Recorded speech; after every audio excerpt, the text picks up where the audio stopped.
Here is another option for using your iPad as a document camera during a Zoom session. In this particular setup, you will need to have your MacBook and you will need to have your iPad. You will also need to have a USB to Lightning cable with the USB end plugged into your MacBook and the Lightning end plugged into your iPad. If you choose to have a second display, which I have set up here, you can have that. That can be either a second monitor or that can be a projector. The first thing you're going to need to do is open up the Finder on the bottom, which is in your dock on the bottom left. It's the little smiley face. On the left side of your screen, you should see Favorites, iCloud, Locations. Scrolling down, we'll see Tags. If you do not happen to have this sidebar open, you can go up to the View menu and choose Show Sidebar. In the sidebar, you will see under Locations, you will see your iPad that's connected. Choose the iPad. It will ask you to trust your device.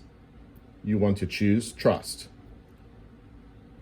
Once you choose Trust, your iPad will have a message that asks to trust this computer. Choose Trust.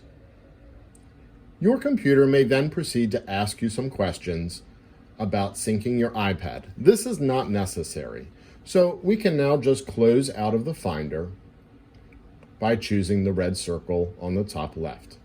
We will open up our Zoom meeting and we will start a new meeting.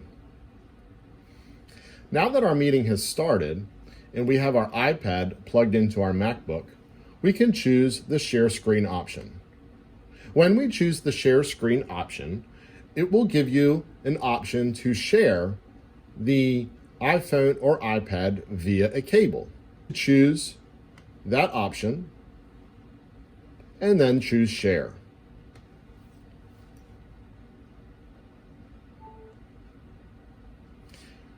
Once you choose Share, your iPad screen will then be shared for other participants in your meeting. Now that your iPad is being shared in your Zoom session, you can use the camera app as a document camera. If you are using a dual monitor setup, you can drag the shared iPad screen over to the second monitor.